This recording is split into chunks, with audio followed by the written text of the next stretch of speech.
If you want to find the secrets of the universe, think in terms of energy, frequency, and vibration. Nikola Tesla. In Think Energy, we'll delve into the world of universal energy and the people who use it to help others in a positive way.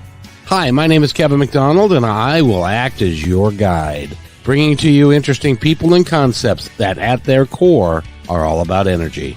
Be it Reiki, Feng Shui, energy healing, mediumship, psychic phenomenon, and many other energy-based modalities, we will dive deep into the work they do and maybe even get a reading or two. I hope that you'll join us for a fascinating discussion about, well, energy. And welcome, everybody, to one of the very first Think Energy shows that we've done. We're excited about this. We're going to be doing this all the time. And it's Fridays is going on KKNW is going to become Metaphysical Friday. And my friend and co-host today, her name is Dana Parker, and she is right there. Hey, Dana, how are you? Hi, I'm so excited to be here. That gave me chills. I can just feel the ripple effect of this incredible opportunity and podcast, and I'm so excited to be a part of it. I'm so grateful. I'm filled with gratitude. Thank you, Kevin.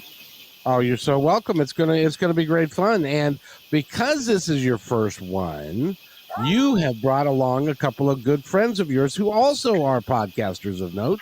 Yes. And so we're going to talk about their podcast. We're going to talk about them.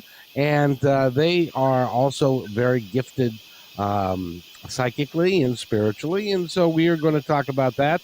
And by the way, if somebody wants to join us, you can join us by logging in with the StreamYard.com link that's right below you. And we'll see if anybody wants to be brave enough to do that. So, Dana, would you like to introduce the two people that are going to be with us for as long as it takes? Yeah, right? Yes. I am so excited that this is the first podcast, and it's, to me, so the first podcast for Think Energy. And, my first thought as Kevin and I were talking about this particular podcast, I thought I deserve to do this with Candace and Jenn. And they have been my good friends for several years. It feels like we're all soul sisters from several lifetimes. And, they're the founders of Modern Sage. They have a Modern Sage podcast. They have a YouTube channel. I highly recommend looking them up. Their content is incredible. You will learn so much about yourself, about life as you check them out. Let me introduce Candace first. Candace is a longtime friend of mine. She is a medicine woman, an herbalist, a Reiki master, you name it. She is so gifted.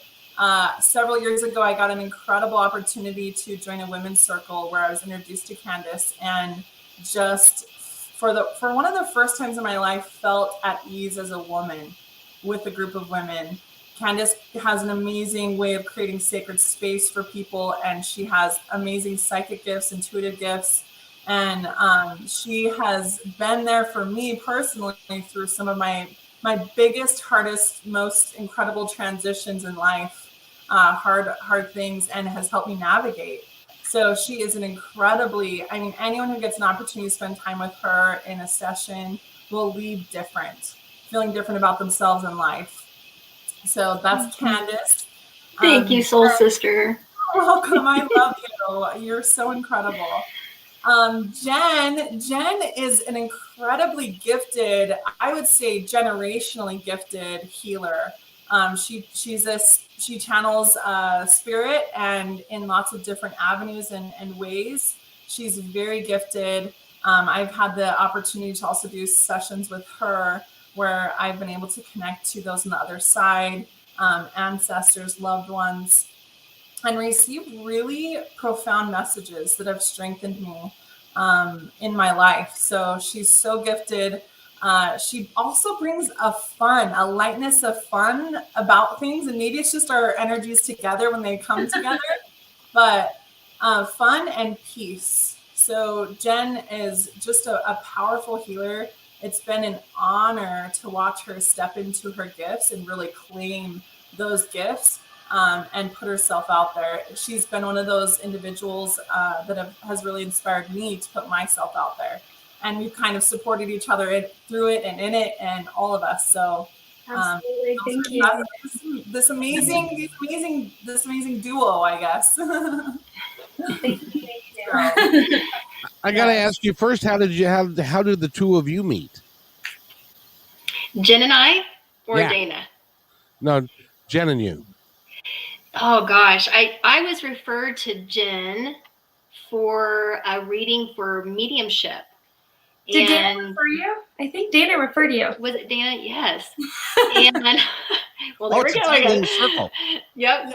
And I went to her right after my mother-in-law passed, and she just gave the most loving, angelic reading for me. I just loved her presence, and she's so gifted, and everything that she gave to me was so accurate and right on the money. And it was interesting because when I met Jen, I felt like I had known her, for a long time. It did not feel like someone I just met. I don't know. There's just something about her I just get, and I just know.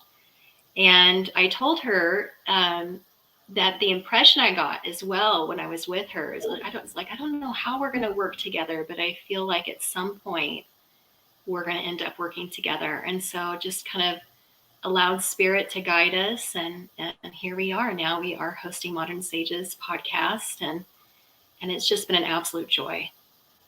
Best business partner ever. And you just finished season 1. Yes. And you've done 13 episodes, and it's going well from what I understand. But I do more than you do. So Yes. I would love to have you guys on a regular basis. Kevin, thank you so much, by the way. Thank you so much for having us on today. It just is such a joy to be here. Absolutely. Well, we're so pleased. I'm so pleased that I met Dana about 6-7 months ago. Wasn't that about right? Yeah. Excuse me. And I had no idea that we would form the connection that we have, but it's been a very, very close connection. And so but I did not know that she was interested in metaphysics and interested in energy, because she plays it as a very straight coach kind of thing.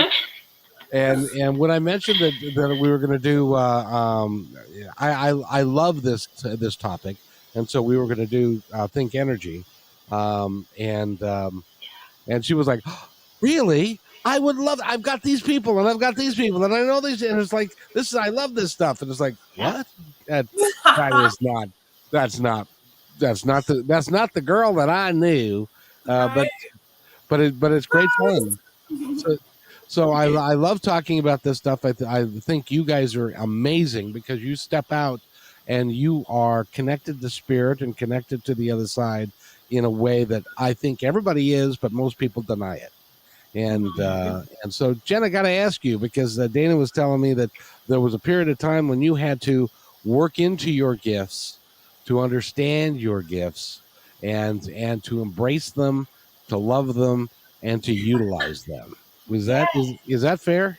Yeah, that's pretty accurate. It's been kind of an up and down experience. Having this gift as a child, I felt people around me ever since I was little. And so along with that came a lot of anxiety and kind of just always feeling like I was being watched and not knowing why. So it was very intense. And as I got older, I came to understand that this gift lies within our family. And for some, it lies dormant. But I believe, just like you did say, Kevin, is that we all have this innate ability within us. Some might be a little more fluid in it than others, but we can all learn how to hone in on these specific gifts. And so it's just been an up and down roller coaster, but it's been amazing to just know that, like, as we step into our gifts, or as we honor what our heart calls us to do, we can really find purpose. And it's been lessons, like as I got started, I just, I was working in a dental assistant job and I was going to college. And I would do readings occasionally on the side. And every time after a reading, I felt so fulfilled. And I'd go to school and I'd go to my job and I just felt depleted. And every day at the end of the day, I'm like, there's got to be more. Like, my life is so short here. Is this what I'm supposed to be doing? And so, in the middle of the semester, I just decided I'm going to drop out of school. I'm going to quit my job. And I moved back home with my parents so that I could just focus on stepping into having sessions, which is when I met Dana. I was at an energy conference there. And then after that, it just kind of opened up from that point. So it's just been a learning opportunity, but I feel like I've been able to connect a lot into my ancestors and to see why they use their gifts or how they strengthen their gifts versus those who shut it down. So it's kind of been, to get started, it was kind of this coaching back and forth with my ancestors. And then it's kind of evolved from there, and working with Candace as well has been such a blessing too, because it feels like, when you step into spiritual gifts or anyone in the energetic, metaphysic in this space, it can feel very inconsistent at times, or it's just like this wave of learning. And so there are ups and downs within spiritual gifts. And it feels like when I'm questioning or feeling like I'm ready to close it down, I have teachers, I have support that come in and help reignite and help me remember my purpose, remember that we're only here for this short time. So why not make the best of it, doing the things that we feel called to do and the things that we love. Now, I have to ask you, being a parent myself, what did your mom and dad say when you said that I'm moving home and I'm going to become a medium? I'm so blessed that my parents have been extremely supportive. Extremely, to the point where they've always given me a space in their house to have sessions. It's been so amazing. So, they were supportive. I said, this is what I want to do. And they're like, okay, we're going to support you. And they're so supportive. Well, bless their souls. So that's awesome. That's truly awesome.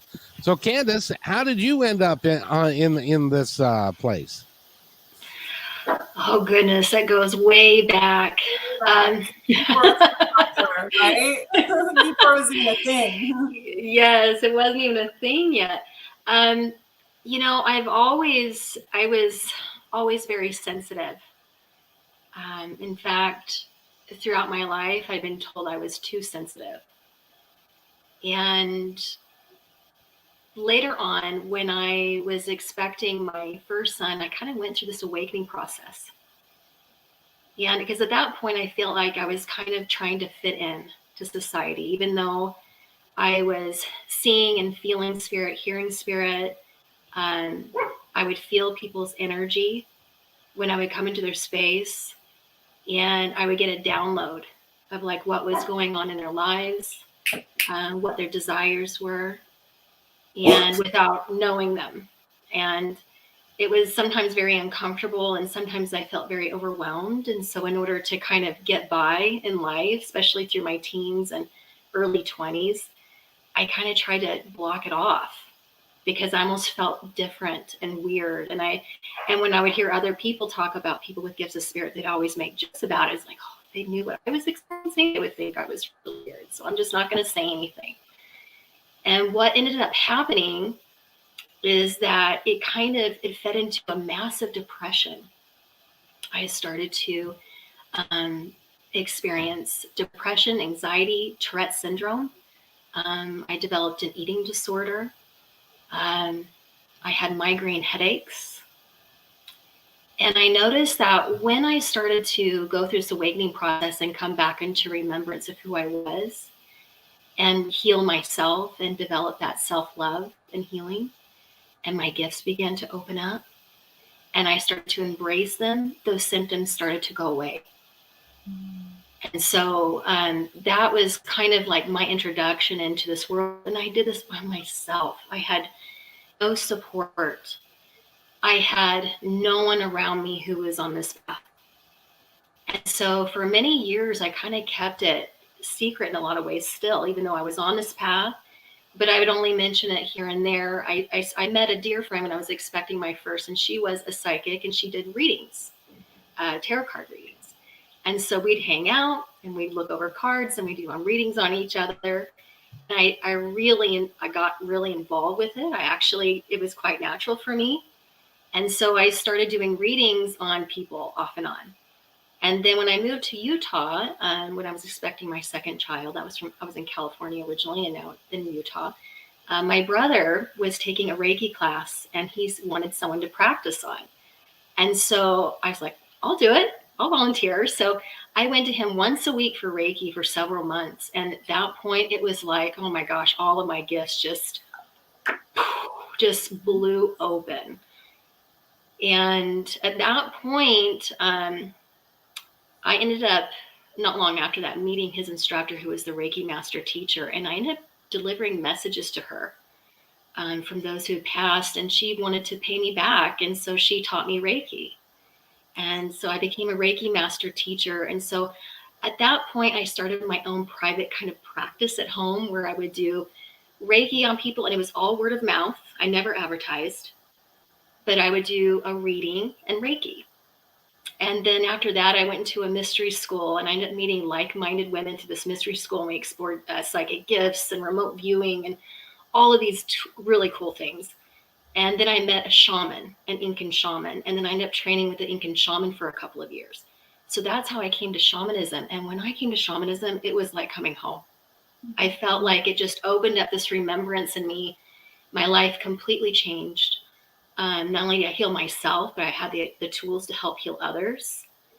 And from that point forward, it's just like life just keeps pulling me back to be a medicine woman. And I've done other things. I got a degree in psychology. I became a school teacher. I did all these other things. I've had other professional careers, but I'd always do this on the side. And then after a while, it was like this started to take over. That side business started to take over. And now this has become my full-time job. So, but I feel so blessed. I'm like, I tell Jenn, I'm like, we get to do this. Like, can you believe that we get to do this? This is what we get to do for our lives and be medicine women and help others and do this as a career. And this is just So huge beautiful. blessing. Yeah. Now, when you were young and you were getting migraines and you were blocked off, I think personally, and what I'd like your opinion on this, I think the other side was saying, nope, this is what you're going to be doing, so you better open up to it, or we're going to give you a migraine every day for the rest of your life Right. until you really open up to it, because that's what your gift is, and that's what you were designed to do.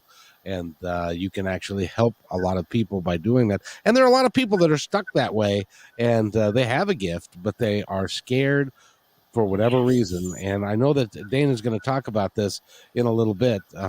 But before we go there, we have a guest that is and by the way, just so you know, this is the first time we've done this, and I don't have a call screener or I don't have a person screener. So this is kind of like we're flying a little blind, but we're going to invite this individual on and see what she would like to add to the conversation, or if she would like to talk to you two. You probably know her, but I'm not betting anything. So we'll go ahead and add her to the stream. Hello, can you give us your name, please? Hi, I'm Sky. I know Sky. Dana and I know Candace. Yes. Hi, Sky. Hi. It's good to see you. Oh, it's so good to see you. Now, I assume that you've worked with these ladies? Yes, both of them. Can you give us a peek under the blanket? How are they? Are they good? Do they do a good job? Yeah. Yeah, they're amazing. Dana's been my life coach. She's been coaching me for the past 4 months. And she invited Candace to one of our sessions, and Candace did a reading for me, which was really, really special. Oh, very nice. That's how I know them. Incredible. Yeah, Sky was in my Reclaim You course, and it's been great. an incredible journey together. Yeah, Sky and I we went to high school together. That's how we originally met. And so we reconnected recently and have had some similar journeys, and that's been really fun and enjoyable. Yeah. Now, just real quick, Sky, you were in Reclaim You. Yeah. Did you like that course? Did it work for you? Yeah, And do you that was recommend it? amazing. Yeah, absolutely. It was really, really great. Dana's amazing. Well, good. So we can now package that and use it as a commercial for you, young lady. Yay. Did you have a question for either of these two or these three? So many. Candace, I just thought it was so fascinating what you were saying about the migraines and just, I don't know, just your whole story of how feeling like, would you say that it wasn't necessarily that you chose this? It's like it chose you. Is that kind of how it happened? Like, it just seems like this all kind of came together for you. Like, I do. I think that we all have soul contracts before we come into a human body. And I believe that this was part of my soul mission.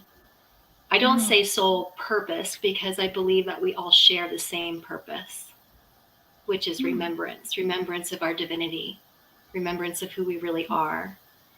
wow. But as far as a soul mission, I think I agreed to do it. You know, I agreed to come at this time, and it's blessed me so much because it's helped me heal me. And one of the shadows that I had as I was moving into a practitioner position where I was moving in as a healer was that I always, not only did I have to battle this wound, which Dana is going to bring up later and we'll talk about it, but part of that wound is I felt like I had to be perfect in order to step in the role as a healer. And I was like, once I get all my ducks in a row, once every relationship is perfect, once I've got this handled and that handled and this handled, it was another shadow because I was here to have a human experience, right? And what I found over time is that this path brings me back to me. No matter what's going on, it continues to grace my life, even though I'm helping someone else. But in order for me to get to that position, I create sacred space. I have to line up. I do all these things to prepare myself. And I notice that it always brings me home. So it's like, even when I'm helping someone else, in truth, it's helping me too. And it brings me back into remembrance of me and brings me back to my center. So I feel like that's part of my discovery of this path. Not only did I feel like I had a soul mission, I feel like I agreed to do this before I came in. But I also feel that this has really been such a healing path for me, and it's been a path of grace and beauty. It's always brought me home to myself. So I think the headaches and everything else too is because I had so many energetic blocks. You know, I was closing myself in because I was so afraid of how that would be perceived, and I felt unsafe.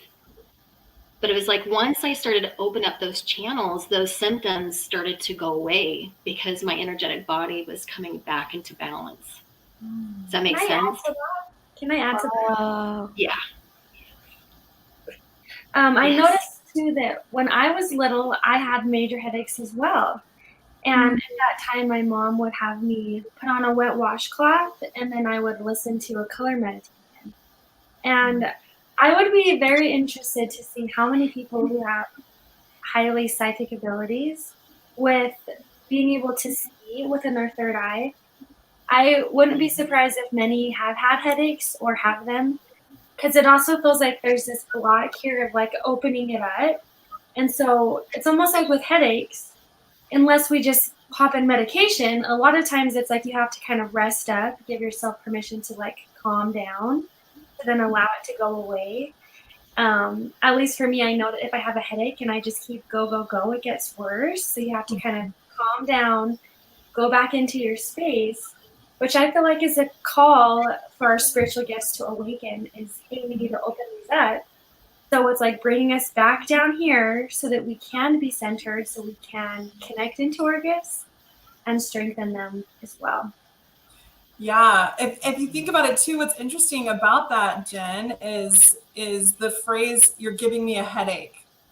Often it's a resistance, right? You're giving me a headache, or you're an annoyance, or you're it's something we're in resistance to.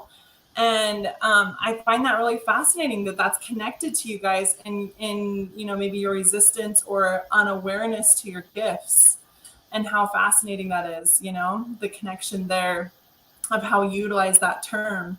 So thank you so much for sharing. I love that.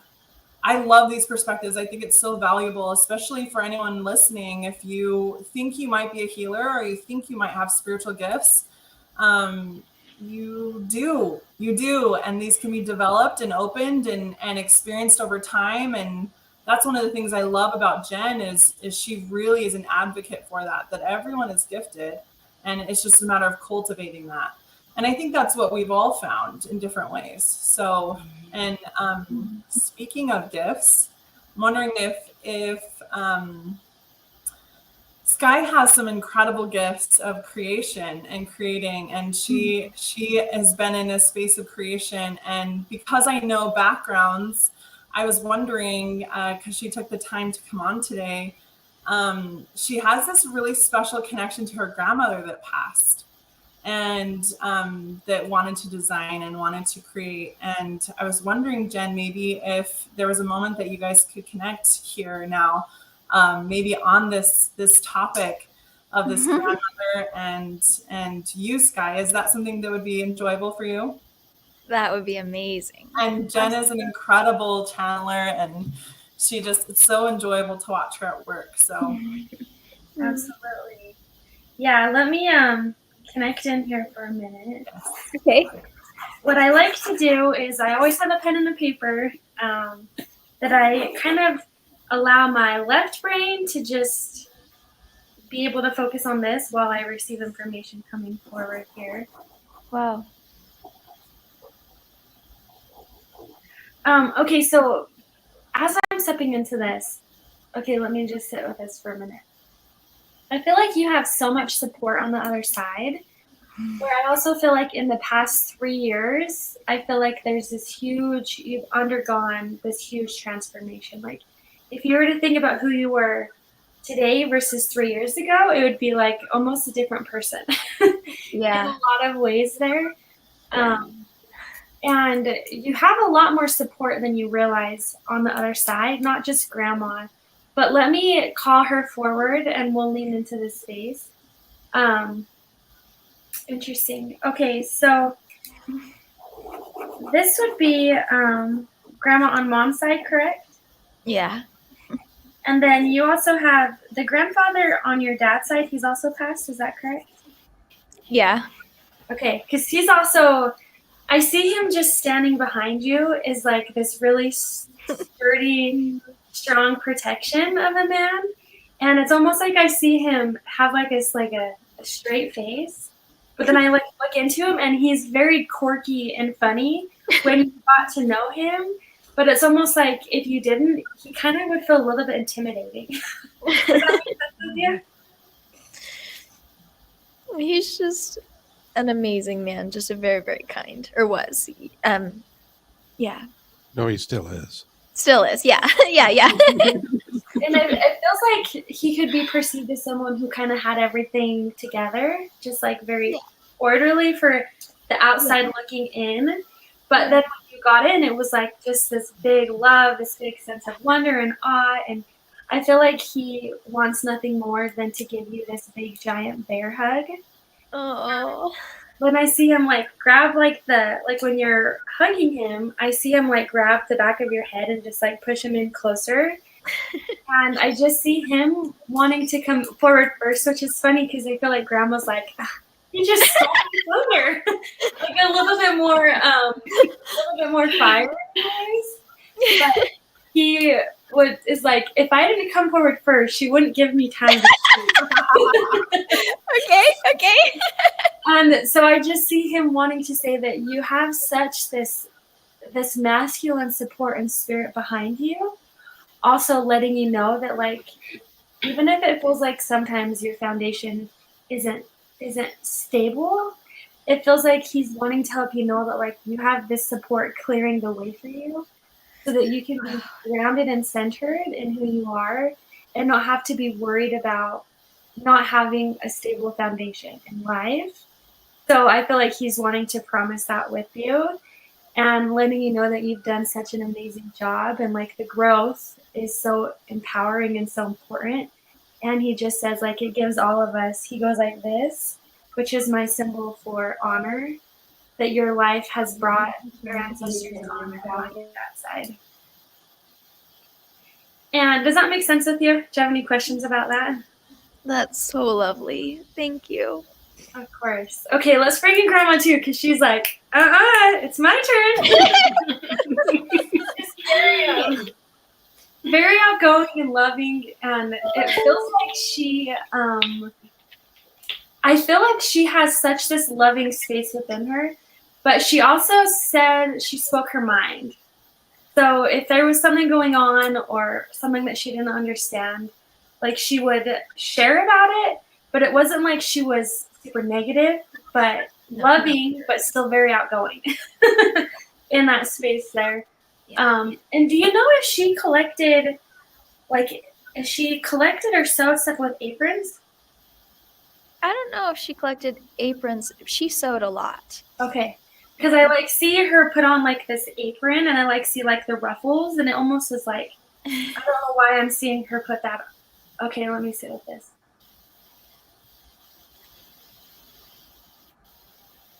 As I'm connecting, and it's like all of a sudden she's like, what am I supposed to, like, kind of like a little tongue-tied. So let me just sit with her for a minute to bring her into this space here.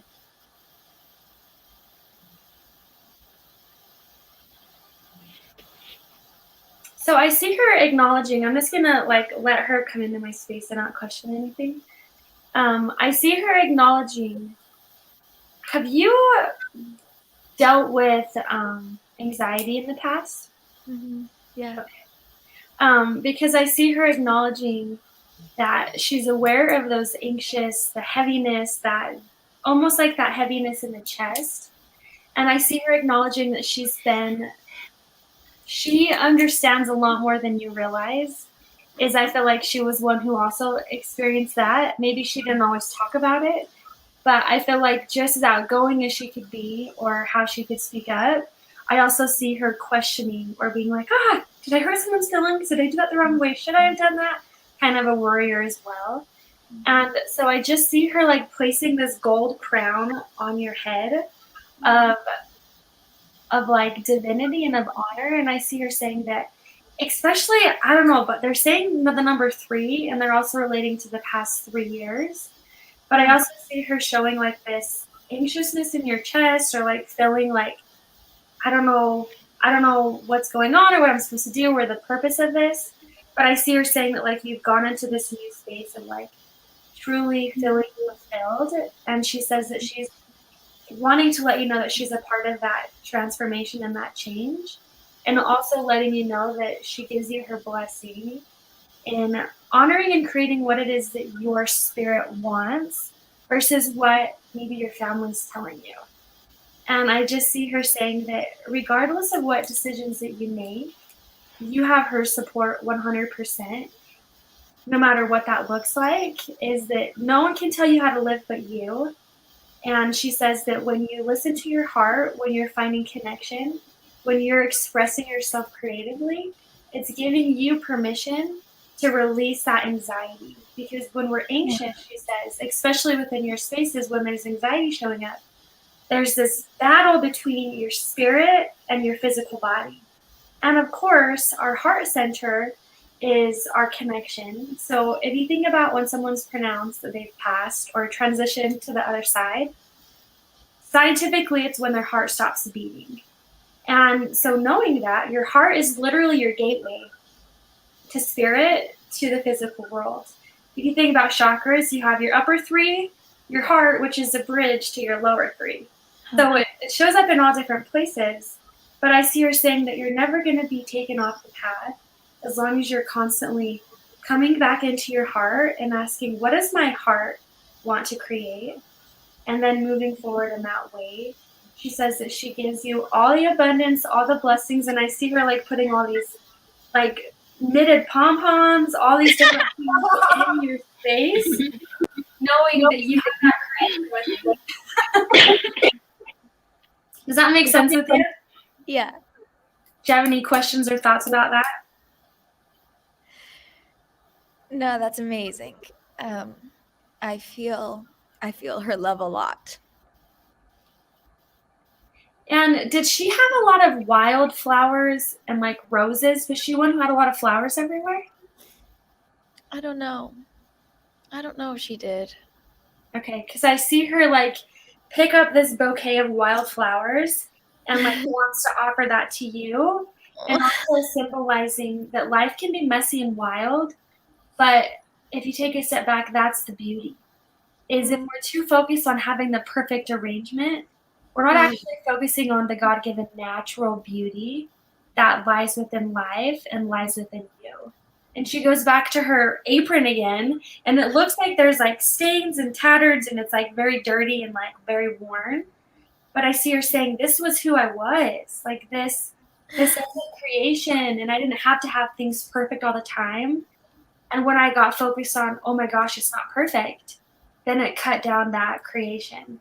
And so I see her wanting to offer this wild bouquet of flowers to you and saying that the wild is the beauty, and it's okay to honor the beauty because we came here to do that. Wow, I love that. That's such a beautiful symbolism, beautiful picture. That's beautiful. Thank you so much. Of course. So what is it that you've changed in the last 3 years that you are now working to embark on, and you're trying to really take on something special? How long do you have, Kevin? Person. Hey, listen, I'm not going anywhere.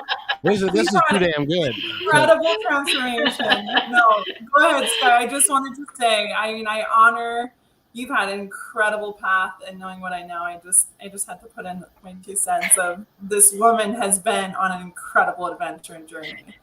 Can I say something really quick too before you say anything, Sky? I just feel prompted to tell you this. Okay. There is no timeline to grief. Okay. And what you're learning through this process is how to hold space for people. You're going to come out in a way that you're going to be able to be so much more, because this is at the core of you. At the core of you, you really want to help people. Yeah. You want to help alleviate suffering. It's so hard for you to feel that because you're so clairsentient. You're very empathic. Yeah. And Tremendous. So going through this experience and feeling what you felt, you've recognized that the times that you felt the greatest comfort was when someone just showed up. When someone helped you clean the house or with the dishes or help with groceries, and you didn't ask if they just showed up, or they helped create safe space for you to feel what you were truly feeling. And that is the key to healing. It's not so much what you say, it's being able to hold space for people, to allow them to grieve, to allow them to feel, for them to fully embrace their humanness and their human experience, because you came here to be human. You know, you're already perfect in every way. You're here having a human experience, and the soul longs for that experience, right? Fully. Mm-hmm. Yeah. And so I feel like sometimes like that perfectionism gets you, because you're like, not only for your own life, but like when you see someone suffering, it's like, I want to come in, I want to help them. I want to like fix it. I want to take it away. What can I do? What can I do? And the greatest gift you can give is what you experienced in your own life as you went through this process, is to just hold space. Wow. Hold space for them. And the number 3. Yeah, and the number 3 keeps popping up too. Is I feel like 3 is very symbolic, and I don't know if you'll start seeing like 333, 333 different places. Wow. But it's also a symbolism of your connection. So if you imagine a 3, right? It's like your connection to heaven, to your heart center, to the world. So it like brings it all in corporation of like, it's connecting into your heart, and then it's bringing it into the world. So as you want to be balanced, it's all about connecting into your heart center, and then you'll be connected into the world along with it. but it's always making sure you're taken care of so then you can take care of others. Because being empathic, you can give and give and give and not have enough to give yourself, which is doing a dishonor to everybody else. Because you can't give your full self, you can't give your full gifts, you can't step in fully to who you are unless you give yourself permission to feed yourself to then feed others as well. Yes, that's been a huge thing that I've been learning over the past few years, is taking care of myself. And it's a learning process, learning how to do that, you know, because I am highly empathetic and I feel so much for other people. And one of the things, there's a lot that's going on in my life. I feel like I have a lot of soul contracts, a lot of things going on. But a big, big thing in my life is my relationship with my son, who's on the autism spectrum. And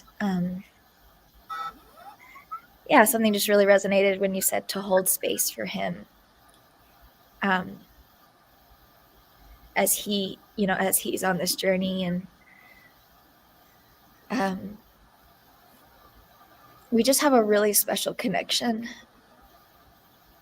Can't really explain it in words, but it's a huge reason I'm here, I know. He chose you, you know. Yeah. Yeah, I know. Yeah. I know. And I've felt a lot of guilt. People don't talk about that.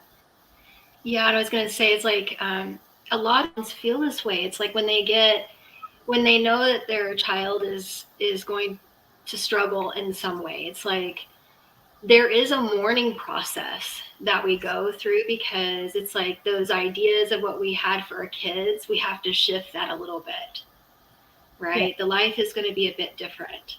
Yeah. And then it's like sometimes moms feel guilty that they feel bad, you know, they're like, because, you know, for different reasons, even feeling guilty for feeling mourning, or to say, oh, this is so difficult, and why is this so difficult? This child's so difficult. And then they feel bad for thinking that the child is difficult. You know, it's like this cycle that we go through as mothers. But give yourself permission to mourn a little bit, and you can't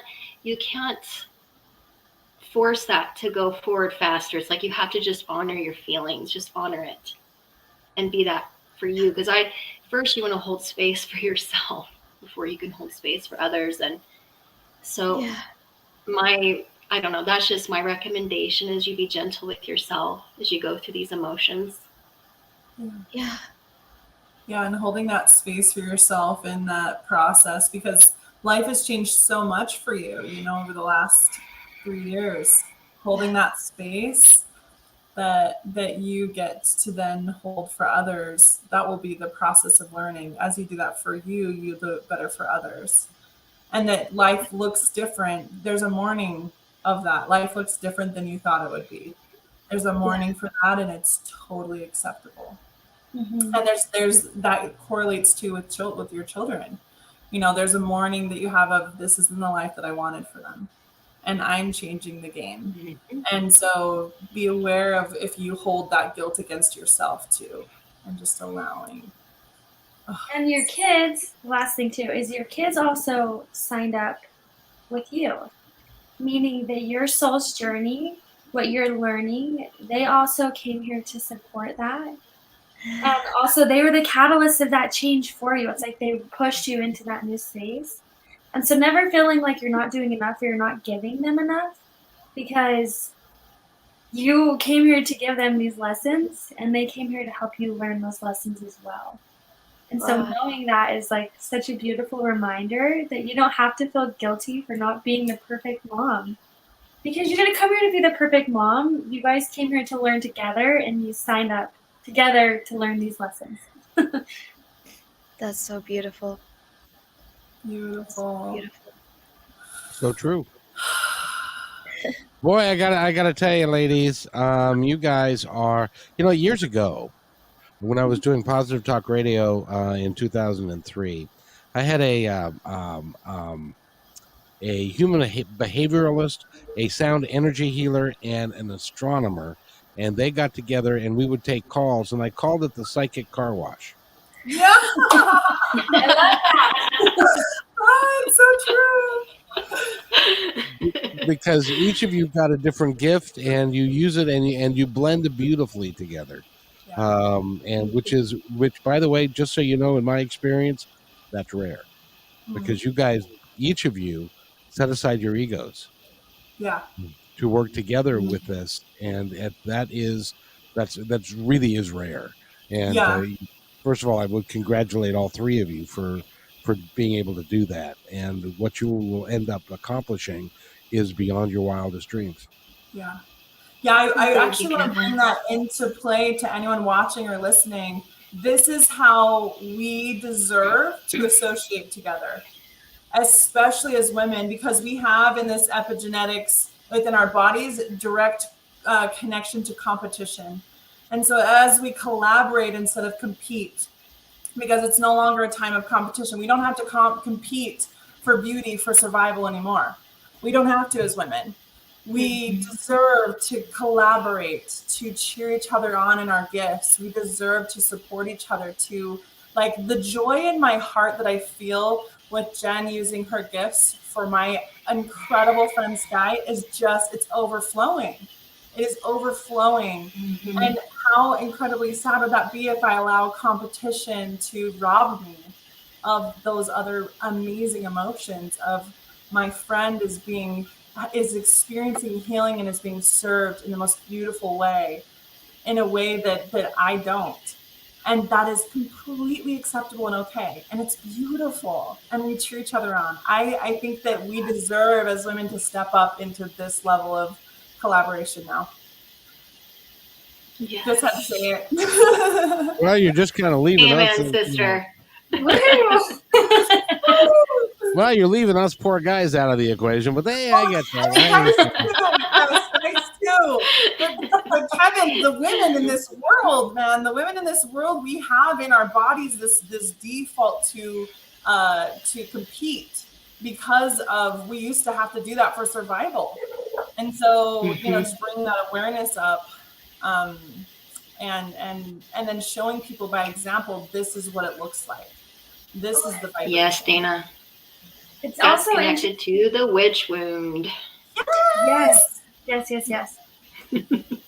Let's Jenn, talk about now Dana and my executive producer Holly, just the other day they were chatting, and they said, we should really talk about the witch wound.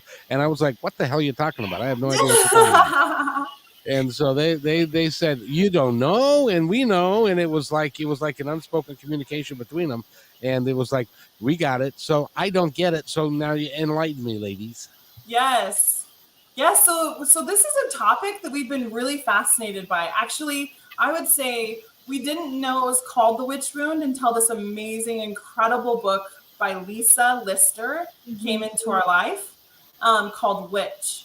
And I highly recommend it to anyone listening. And this book actually put into words, I think, conversations that Jenn and Candace and I have had for years, of the pure fear that comes in our bodies as an emotional experience when we think about, sharing with the world that we're gifted healers. That there's a fear that happens. And so, we've actually had many, many sessions together pumping each other up. Like, you got this. You were born to do this. You were meant to do this. You know it. And that's how we've supported each other and pushed through. But now that we've been able to kind of put it into words, Lisa Lister has done a great service for us as individuals and as healers. I think it's taken it, at least, from what I've heard from Jenn and Candace, to the next level of healing that. So, Jenn, Candace, go ahead. Let's hear let's define the wish. What does that mean? And what does that mean to you from what you've gathered now? And we'll go from there. Should I start, or Jenn, do you want to start? Go ahead. I feel like you're Your energy's there to start going first, so you take it away. Oh my gosh, yes, this is one of our favorite subjects. Yes, it really is. Sky, all I can say is, girl, you are meant to be here today. Okay, because you're a healer too. So get ready to come out. All right. So yeah, so this is so wonderful because, oh my gosh, Lisa Lister, I just love her. I feel like she's a soul sister, man. When I read her book, it was just like, I just kept saying yes, like through the whole thing. It was, everything that she said is an amazing book. But Full body what happens, what I've noticed, full body. Yeah, full body. What happens, at least what we've noticed, and this is aside from what Lisa Lister talked about, I'm so glad that she put a name on it, like you said, Dana. But what we've noticed over the years, not only with our own journey, but with other people who have gifts of spirit, who are here to share their gifts, it's almost like there is an alchemical fire you must stand in as you come out as a healer. Because in the collective consciousness, there is a lot of stigma and pain and fear that has been imprinted upon us energetically, and although to our DNA levels as well, and our coding of our DNAs through our family lineages and everything else. But it's almost like when I was coming out as a healer and saying, this is what I'm providing at home, and being more open about it, my fears, the fears that I felt as I did that, it was like, oh gosh, I'm afraid that I'm going to be ostracized. I'm afraid that I'm going to be kicked out of my church. I feel like people are going to be saying that I'm weird. And these were things I was challenged with all along, but it really hit me hard as I was coming forward, because that's what was being called to healing for me.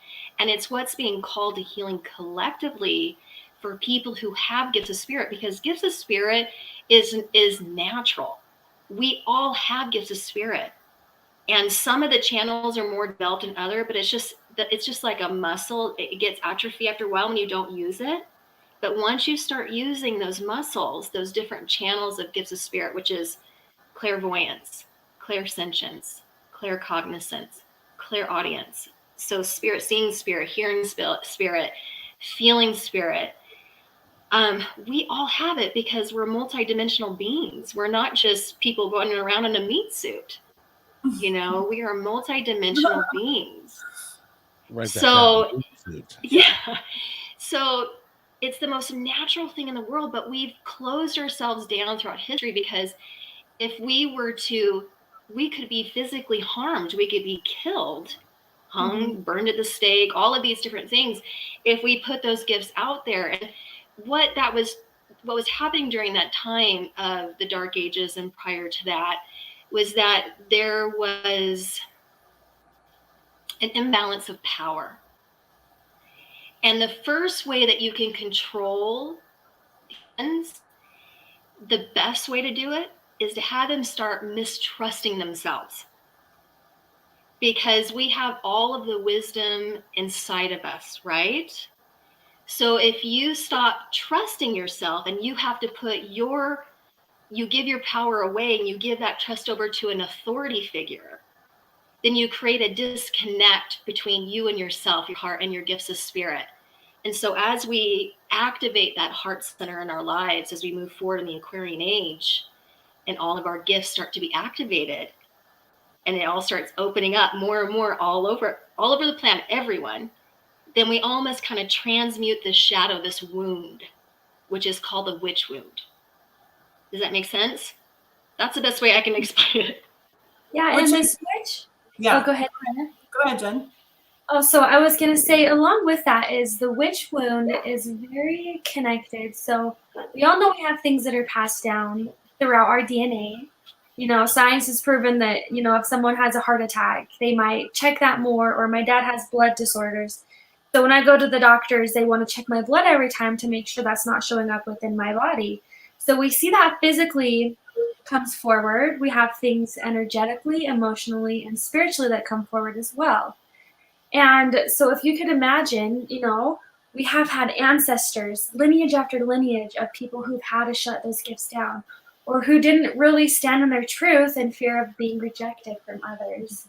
We have that. We also have this collective energetic blueprint of those who were on the world, who were here, who maybe were burned during those times, who were saying, like, you can't do that, we're going to burn you because you're a witch, all those different things, right? So we have our ancestors' DNA that could be impacted by that. We have this collective consciousness. And it could also have been a past life thing that we experienced as well. So it could be literally that this is a blueprint that's like in our energy system, spiritually in our contracts, to then look at and to heal. And so what better time now than to heal it? Because it feels like also we are a multidimensional being, which we talk a lot about on our podcast, is we're physical, mental, emotional, and spiritual. So us in this physical journey, we are going to experience all four of those experiences that makes up this journey here.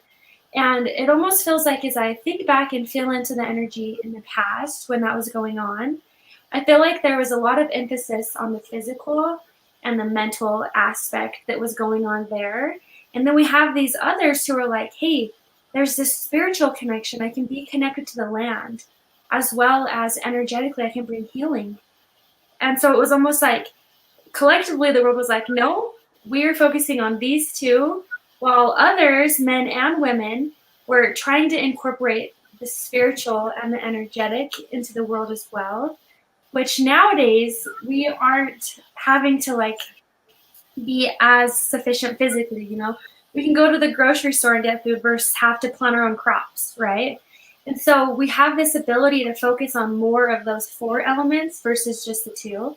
Mm-hmm. And right now, a lot of us are being called in this Aquarian age to like say, hey, I can balance all four of these, and balancing these is looking at that witch wound and healing it from an energetic collective, a DNA blueprint, as well as maybe your soul's wounding that's also taking place as well. Mm-hmm. Yeah, I love this conversation. Is so powerful, and I think it's important to bring awareness and ask yourself questions subconsciously as you see different things. What are you taking from that? What are you learning from that? Like, think about the story of Jesus, for example, who was an incredible, like, for those of us that have studied that story, an incredible healer. And we're not just talking, when we talk witch wound, we're talking overall healer. It doesn't just mean women. A lot of times people hear witch and they think women. Mm-hmm. But it's everyone. For example, that story of Jesus, you know, he was a healer. He stood in his power as a healer, and he was crucified and killed for that. On a subconscious level, there can be ideas when you look at that and you're taught about that story to say, oh, if I embrace myself as a healer, if I'm that level, I will be killed. And think about too the people that watched him be killed, or think about other thought leaders, Gandhi, Martin Luther King Jr. You look at all throughout history, men and women who stood in their power and had that persecution. What are we learning on a subconscious level when we look at those stories and we see what negative ideas can we let go of and address and heal, so that we don't have to repeat those patterns, and so that we don't have to live in fear of that. That is the power that we're talking about. That is this witch wound that we're addressing and looking at, that I think is really important for all of us to be looking at within us, because the reality is the healer part of us brings balance into the masculine world. It brings the feminine into the masculine, which is so to You know, Neil Donald Walsh, I'm not going to be able to quote this perfectly, but he said, you know, to have that masculine part where we have like missiles and all kinds of this masculine like armies and all kinds of things. If we don't balance that with wisdom and the inner healer and the connection to humanity, it gets out of balance, and that's when we experience turmoil and war. And so this wound to me is such a big global important thing to heal, you know. Absolutely. You get passionate about it. Yes. So what have you guys been noticing? What have you been doing as you've learned more about this? What kind of things are you noticing and addressing in yourselves to address that wound. If I could just add one For more thing. me, yeah. Yeah, Kevin. Oh, I just wanted to say, 100 years ago, you guys could not vote. Right. Yes. Your world has changed dramatically in the last 100 years, and you're right. They used to burn you at the stake, and they used to do all sorts of dastardly things to women, and you were kept down. Mhm. And now is your time, and Yeah. it truly is providing the balance. And Neil says that terrifically, that we need the balance. We need the feminine, and Yes. you guys need to be powerful, and you are powerful. And by the way, I just as an aside, I just have to say I've interviewed, I don't know, maybe 50 psychics and 100 energy workers, or 200 or 300 or whatever it is. You guys are really good. You guys are really good. So before we leave today, you have to get your calendars out, and I have to ask you a question, but we'll continue with this discussion. But I just wanted to say that you guys are a generation, and you are really the first generation of women that are independent, that can be independent, that you can be quote unquote equal. You're not a housewife. You're not the person who takes care of the kids and shuts up and doesn't do, you have the ability to do that. And I think that's what God gave us, is you to be able to do that now, because we need it so desperately. Right. Can I And a add big part of that is that inner healing, that inner work, because it does take inner work to challenge those ideas. And I would just want to mention too, Kevin, yes, it is our time to rise. And part of that is respecting the masculine, the healthy masculine, and calling for the healthy masculine.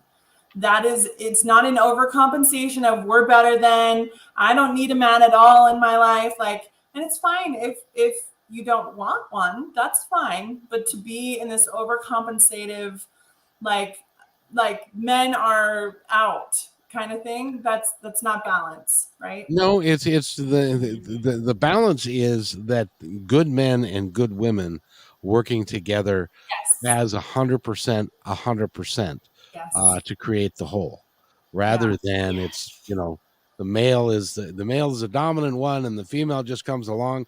No, we can't. We as a gender have got to knock that shit off, excuse the expression, because it doesn't serve anyone. Agreed.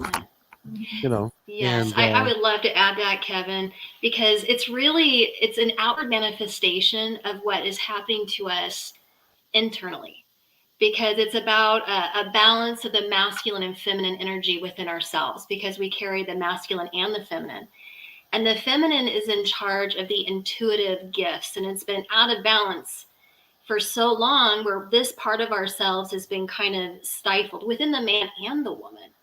And so as women are stepping forward, it's an outward manifestation of what's happening unto us internally, because as we trust our intuition, men and women, and what will happen is we'll see the healthy masculine show up within the men, but also within us. And I could talk an hour just talking about the divine masculine, divine feminine qualities within ourselves. But really, that's just how I'm seeing it. It's all about this balance of energy within ourselves. So as we gain our trust for ourselves and our intuition, our gifts of spirit, and we come from that heart space, men and women, that will naturally happen. Mm-hmm. It'll just naturally bring balance into relationships. It'll bring balance into the planet, because the other thing that's so connected with the feminine and the divine feminine qualities is this connection to the natural world, to Mother Earth, or Pachamama, which I just love saying Pachamama. It's my favorite word. Pachamama. It feels good to say it. But connecting with Mother Nature and the planet, because she's a live being. And a lot of people, there's been this disconnect, and you can see this manifested on the planet because of the pollution and all the different things that we're seeing manifest, with this imbalance, with this disregard, this forgetting that we're living on a live being. And when we connect in with our intuition, that's one of the first things that we start to notice, is we start noticing the energy, the consciousness that is in our planet, in our plants, our animals, to all things, that everything carries energy. And when you recognize that, you can't help but really cultivate that relationship and strengthen that relationship with those different forms of consciousness. And as you strengthen relationships, well, all relationships are based off of love and respect. So as a result of that relationship being strengthened, then we begin to treat our planet differently. We start to treat each other differently, the animals differently, our environment differently. We come from a place that's centered in love and respect, because we know that there is consequence for all actions, that everything is energy.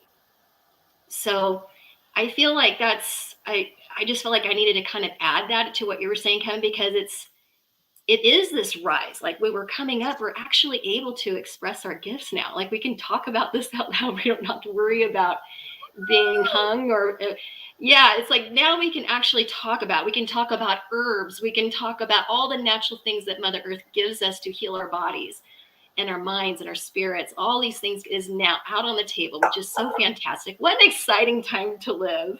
Yeah.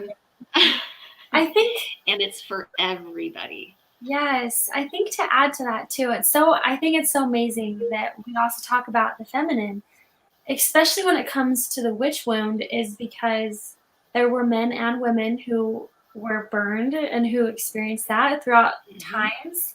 But even seeing with Sky's ancestors, grandpa and grandma from different lines of family also want to come here to help bring balance. And not only that, it seemed like grandpa was really wanting to address how he was there to help bring support of Sky really stepping into her tradition, into her power, into her divine destiny within. And I think that's a big part of the witch wound as well, is that Candace and I have both seen this within our husbands, is that the witch wound also affects them, where maybe it's like, hey, we're going to step into this, we're going to start doing this. And it might trigger this fear within them of like this protection of like, I have to protect them. I have to protect her so that she doesn't get hurt. Or have like this fear come up as well of allowing the woman or allowing us to speak or to share. But it's also knowing that they have their divine space, and it's honoring that. But there's like this healthy balance between the feminine and the masculine, even within the witch wound, and how to heal that is there plays parts. And even if a male maybe doesn't feel called to do healing in the energetic or the spiritual realm, it could be coming up in them and being able to honor those around them who are being called into that space, and supporting them and loving them and giving them space, because there is ups and downs. Sometimes sessions go well, sometimes they don't go well, and so it's not saying, okay, it went wrong, don't do it anymore. It's like, hey, what can you learn? How can I support you? And move forward from there. That's just as effective, and that's just as needed for those who might not be called into that area of the witch wound, but they're still healing that collective consciousness. Well said. Well said. Now we have somebody else who is dying to get in to talk to you guys. Not literally, of course, but can we? And now this is Amy, and she's. I'm going to bring her in, and I hope that she's. This is like too scary for me. But anyway, hello, Amy. Is that you? Yeah, I'm here. Thank you. Oh, very good. Did you have a question for our panel? No, I'm just really intrigued. Dana invited me in, so thank you, Dana. Appreciate it. So great to have you. So yeah, Jenn is here and Candace is here, and they both channel, and one's a psychic. So if you have any questions, or if there's a certain topic maybe that you want to dive into for a minute, you're welcome. And just take your time. You can think about it, and you don't have to. But when and if you're ready, you can put it in the chat, and we'd love to have you. Well, just question real quick, I guess. So I'm writing a book about when angels speak. It's a children's book, and feel like I've really been. I feel like my grandmother has really guided me to bring this book into this world, and so I guess I don't know. I don't know if she really is. I feel like she really is, has been with me in writing this, and so um I guess I'm just putting that out there. I don't know if that's actually a question or what, but Yes, I wanted to say that I've also written a couple of children's books, awesome. and they're called the Migraines series, and all of the books are themed around helping children go through difficult experiences in life on a spiritual level. So giving like spiritual, emotional, mental tools for children Oh, beautiful. that are going through different experiences of loss or trauma. And so I of course I get so excited, like the fact that you're writing a book geared towards children, and really it's about acknowledging their gifts of spirit and connecting in with the angels. Yeah. And so that is just so exciting. I feel like that is what's really being called for right now, because there are so many children that are hypersensitive. Like the level of awareness for this generation, future generations, it just will blow your mind. Mm-hmm. And that's they need beautiful. resources. Yeah, Mhm. they need resources. So anyway, just I wanted to give kudos to you for coming out on a limb and say, I'm going to do this. You know, I'm going to provide support for these sensitive children. And yeah, just wanted to say that. Awesome. Thank you. You know what's beautiful, Amy, about your energy in your space is instantly when you started talking, I was like taken up into like the galaxy and the stars. And I was just like focusing in like, okay, what am I supposed to be seeing in the stars? And it feels like there are a lot of children coming who are very connected to the galactic family, who might be coming from different places in the galactic family to have this physical journey. And it can feel very easy to get lost or afraid or to be misunderstood. Obviously, as children who are sensitive and maybe a parent who might not be as connected to their gifts, it can be easy to want to medicate or put your kids or to do different things to kind of try to close them down or to try to make them more normal, you could say, with quotations, right? But it feels like that. And so I was like asking, okay, Grandma, what am I seeing here? And I could just see her being this bridge to help you channel messages for those galactic children to remember who it is that they are at the core. And it's something that like is just, I have like full body chills in relaying that, as I feel like you'll have many more books to write. But I think it's helping them remember that like who they are connected to their angels, they are connected to their divine space. But I think even you studying more, or if you're into that more of the galactic, I feel like there's this call into the star space with you. But also I feel like Grandma kind of is helping be a bridge to help you help her. Like, it's like I feel like she's here to help bring in the funnel of the stars.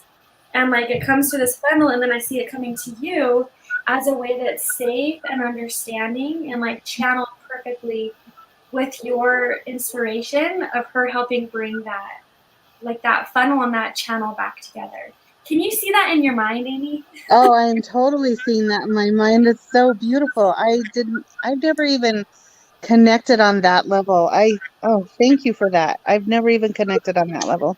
Yeah, I think that Grandma also helps you through your mind. Like she's projecting into my mind, but then it's like we're projecting it into your space for you to see and to feel just how vast and how this calling of writing books has been there with you since you were little. And there's a reason why. And it might be that you wrote a lot of poems, you would write a lot, or different things. Or maybe you also could have been wounded at school when it came to like English. Because where your greatest gifts lie, you can also be wounded. But I see her saying that you're beautifully stepping into that calling. and remembering that funnel of connection to the divine and to our galactic family is just like, oh, that's so beautiful. I've never seen that before. I love that. Oh my gosh, that just gives me chills. And now, like, I feel like there's so much more I need to add to the book already. So Multiple books. Multiple books. Yes. okay. Don't get overwhelmed. It's easy. It's easy and simple. Yes. But I feel like I see like a good section, the series of Yes. them coming up as well. Oh my gosh, thank you. With That's Grandma beautiful. also, she showed me the sun and the rainbow, but I kept feeling like you are my sunshine, or those words, like that song coming in. Oh, So I just feel like she's connected to you a lot through the sky, the stars, the sun, the rainbows, very connected in that space. that's beautiful. That's her favorite song. Oh, that's so Thank you. Wow. Yeah, Wow. you're making me cry. That's her beautiful song. Oh, that's beautiful. Aw, Well, Amy, I'll tell you what. I'm going to put you back in so you can continue to listen. thank you And, so much. And I appreciate you coming on the show today. Thank you. This, Thank you. this is Thank the you. first time we've done this. This is working out, I think, just I fabulous. love this. Yeah. Thank you so much. Blessings. So much, Amy. Love you. Love you. Thank you. Yeah, blessings, Amy. Thank you so much. I And just she's wanted to piggyback back onto the witch wound. Oh, sorry, Kevin. Go ahead. no, go ahead. Go ahead. I'm just an innocent bystander here. You guys, Hold on, you a guys lot are of running feminine the energy show. going on up in here. Yeah, there's so much. There's tons. But I was going to kind of circle back to the witch wound because we were talking about the witch wound originally, and Jen was mentioning, she's like, a lot of the parents too, because remember, this witch wound issue is going to come up with everyone because we're all expanding. We're all going through collectively, we're going through an awakening. The whole planet is going through this awakening. And because of that, of course, we're coming back into the remembrance that we're multidimensional, that we're spirit having a human experience, and all those channels and faculties are opening up for everyone. And so if the parents are not so comfortable with it, of course, they're going to have a child that is wide open. Yep. And has then triggered those, Yep. those shadows that need to be cleansed and transmuted within themselves. So it can show up in that way too. So one way or another, everyone is going to have to kind of be confronted with this, including being a witness and being scared of what they're seeing. I've had people come up to me and like I will say, I'm seeing a lot of this color around you. I had a family member, remember years back, this is when I was really afraid of coming out. So of course this manifested into my reality, right? For me to confront it. But I had mentioned to her, I'm like, I'm seeing a lot of this color around you. At the time I was seeing a lot of magenta, a lot of this hot pink color. And after I told her that, she literally turned around and walked away from me. And we were at a family function and she wouldn't talk to me for the rest of the day. And she was so weirded out by me saying that. And of course that had me confront those because it was like, those were already my fears, right? So of course the universe is going to draw those experiences to me to have me look at them so I can heal that within myself. But it's everybody is going to have to be confronted with. There's no escape because it's natural. This is who we are, right? This is a part of who we are. I love that. I think that's such a good point, Candace, and such a great, you just mirrored to us such goodness of real healing. When she showed up that way, you didn't hold it against her. You didn't blame her or any of those things. You went within and said, oh, she's a mirror. She's mirroring my own wounds. I get to go within and heal. And then she has the opportunity to go within and heal too, which is out of your control, and you just got to let it go. And that's the gift. As you stand in your power as a healer, you will have people show up that will trigger those things, that those emotions will come up. Learning tools to know what to do with that and how to heal that then makes it easier to stand in your power more and really hold the vibration of a powerful healer. a powerful healer. And I think you do that so well, Candace. You're a mirror for that, for everyone you come in contact with. I love that you began this journey when it was not popular. And it was like there were a bunch of closet healers. And I love that I feel like that's part of what you came here to do. You've paved an energetic trail for all of us. As you've done your work, you've looked at that shadow, and I love and respect that so much about you. Thank you. Thank you. Dana, thank you, sister. Yeah, I know that wasn't easy. Ladies, I have a question. I have a question for you. Now we've been going. It's amazing to me how fast these calls go. But I also do a show on KKNW 1150 in Seattle, which is an AM station, 10,000 watts, and it plays all throughout Seattle. I have an opening at 9:00 on Monday morning. Is there anybody that's available? We can, yeah, anytime. How much do you want? What? That would be fun. If you guys are available, I would love to have you. I would love to introduce you to the Seattle audience and take a few calls. And if you guys can come on together, if you want to, separately, it doesn't matter. What do you want to do? Oh, thank you, Kevin. Yes. First of all, thank you. That is so sweet. I would be honored. To come on. This is how the path works. How spirit works.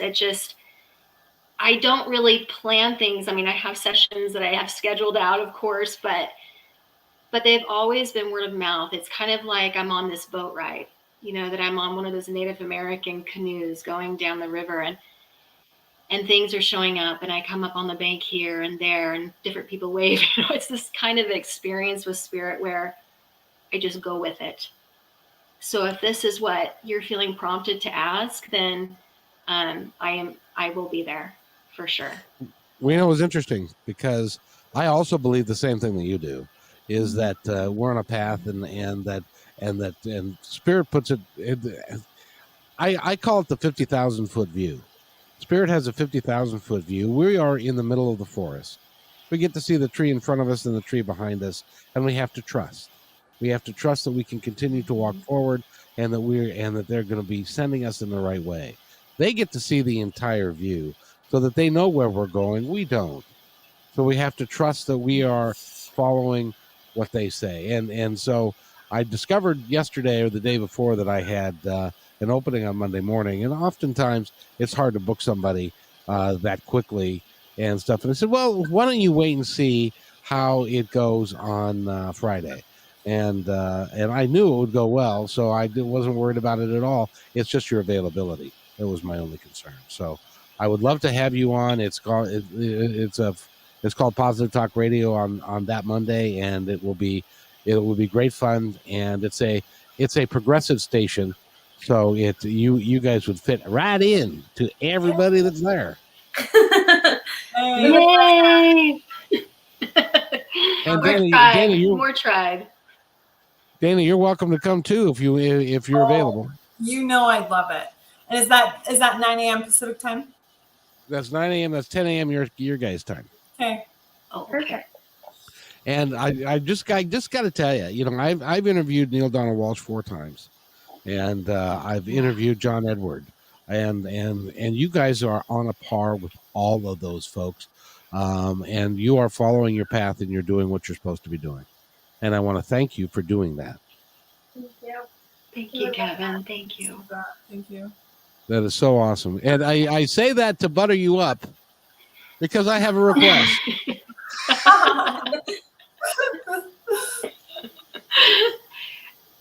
I lost my brother at 64 a year ago October. I lost my mother July 17th of this year. I'm just curious to know, number one, they were both fundamentalist Christians and did not believe that everybody got to go there, and that there was and I wonder, the one question I would have is, have they seen the light, as it were?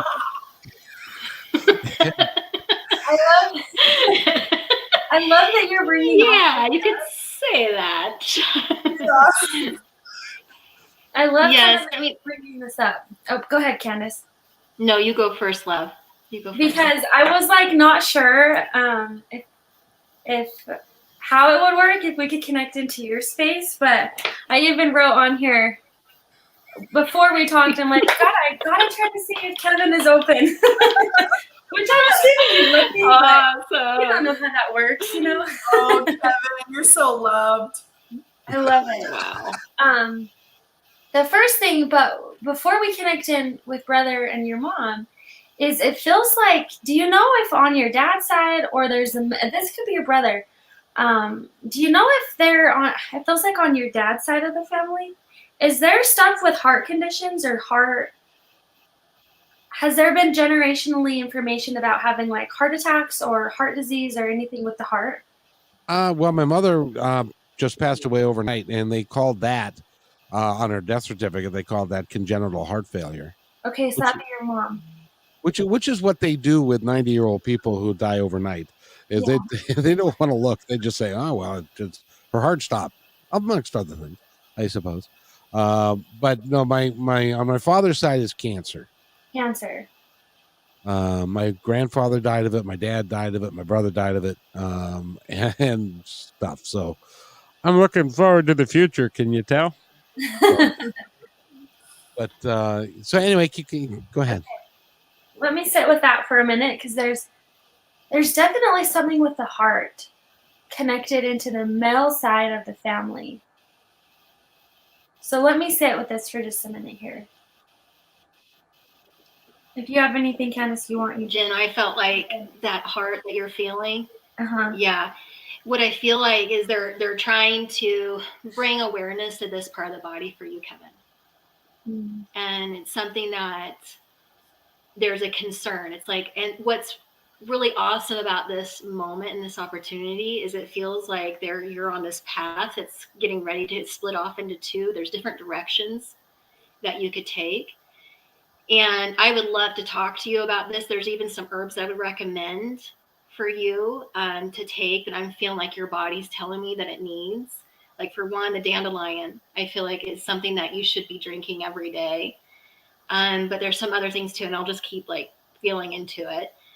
But there is an opportunity to turn the ship around, in essence, where there's a pattern and a weakness in the genetic line in this area. So it's not so much the cancer that I'm concerned about. It's that the heart issues. That's what I was picking up, Jen. Like when you said that, it's not even so much about who passed. It's about their concern about the heart and wanting that message to be brought forth. I would love to talk to you more about that. Yeah, because even here it was like I literally had Kevin and then I drew a heart right there. It was like we have to talk about the heart. There's something there with that. But it feels very much so like there's a male dominance connected into that space. And so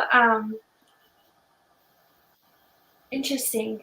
Okay, so I love what Candace said, and then I'm gonna just lean into this too. Okay, for whatever reason, we have to draw into Dad's side of the family, bringing some stuff in here. Did he grow up, was it very much so like anything that was outside of the Western medicine or Western field of things? Was that kind of something that was like, stay away, don't even go into it, like very anti-everything? Yep. Does that make sense? Yep. My sister's that way right now. She's in terrible pain, and I tell her, "Have you thought about acupuncture?" Okay. And she says, "Well, I'm going to go see a surgeon." No, you don't understand, dear. Anyway. Yeah, that makes sense, because it feels like I feel like your dad, and then I feel like grandpa. And there's another male, this could be brother, but I think he also has some stuff to say too. But it almost feels like they're kind of laughing, because it almost feels like who you are and your journey has been here to help stop the black and white when it comes to healing. And even if maybe your family hasn't fully integrated into that space, like imagine how many people you reach on social media or through what you do. Like you have always been someone who it feels like you were given a lesson or given a mission, and you take it to the next level just naturally. Like you were like, I'm here, I'm going to bring it to as much as I can, perfect it as much as I can, make it the biggest and the best. And it feels like that side of the family almost like wants to honor and thank you for your voice and you being called into a different way of viewing life, because not only is it going to help you in your journey, you're helping hundreds of thousands of people. But not only that, you're helping those in the past who have been very black and white or who have been very structured, and maybe that didn't really serve them. And when someone passes, you know, they can be transitioned into the light. But just as if you were to walk in, so say you got invited to a dinner party and you walk up to the house and you hear the family fighting. And then you knock on the door and you walk in and you can just still feel that heaviness of that fight. It's still in the house. And sometimes when people cross over, some of their baggage or their heaviness almost can be stuck in the blueprint of the world, and it can be kind of hanging out there till someone goes in and looks at it or wants to heal it. And it just feels like your calling, especially on your dad's side, helping clear that past, is you're literally changing the future by transforming who it is that you are. And so even them coming forward with what Candace is saying about the heart is like them wanting to honor your journey using opportunities outside of just Western medicine to heal. And they're like cheering you on and saying, yes, this is exactly what we need and what we're going to learn from you as you experience this as well, even deeper than you already have. Cool. Does that make sense with you? Oh, my dad and my grandfather were very, very structured, not necessarily Republican, but they were structured conservative men who did a certain thing they were required to do, and that's how they lived their lives. They didn't live their lives for their passion. They didn't live their lives to help people. They didn't live their lives because that was what was expected of them. Yes. And that was part of the time as it was. I, on the other hand, am not that way. I am passionate about bringing people like you. That's why I want to have you on Monday, and I want to form a relationship with the two of you. And Dana, thank you again for bringing them here, because I think you can help me help the world. And I want to help you and your podcast and your dream and what you're doing. And I would like to, I really honestly, I feel that from my heart that is vital, that I support you and to give you as big a platform as I can as we go down the road. Thank you, Kevin. Can I also add, I feel like as you're speaking, thank you for all of that as well. We're so honored and so blessed, so thank you. I feel like your brother comes in, and I don't know much. I feel in his personality, he's got a little bit more of a wild side, a wild quick, because I feel like he comes up in like this, he like drives up in like this motorcycle, and it's just like showing how slender and how muscly and like just fully like embracing the other side, as if someone were to just like come in with a motorcycle. And I see him also like pointing to like that he doesn't have to wear a helmet to be safe either. Like him being very much so out of the box thinker, but like loving that. And also I feel like him wanting to say that even though you guys didn't always see eye to eye on things, he says you always had some common ground of laughter and of jokes and of this playful sense of humor back and forth. And so I just see him wanting to acknowledge that he's found so much more freedom on the other side than the box that he lived within. And I see him just like once again, like take off on that bike and just like shows how much freedom that he has in himself, in his self-discovery. And he's just like, he's gone. He's like here and he's gone. As fast as he comes, he leaves just as quick.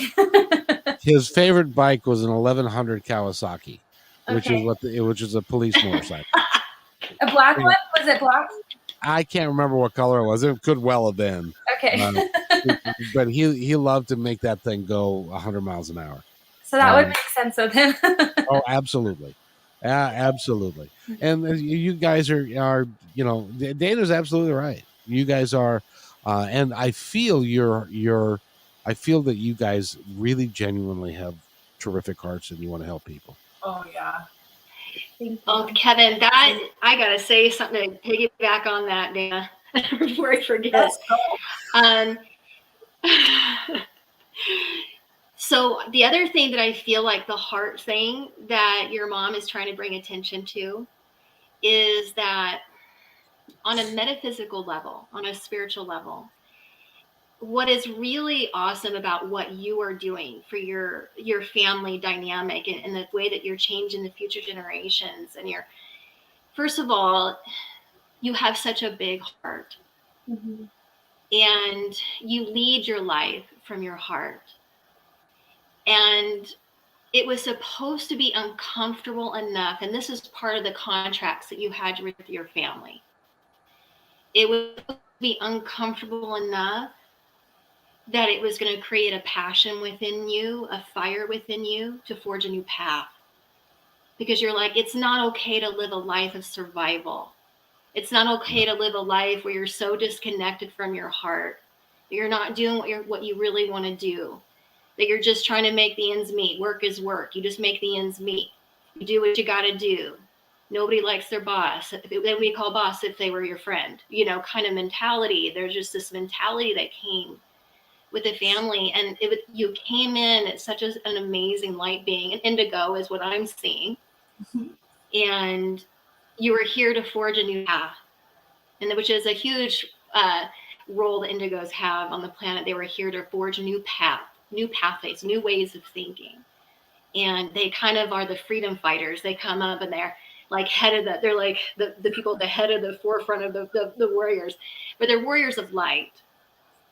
So I feel like the contracts that you had with your family was just there to create this initiative.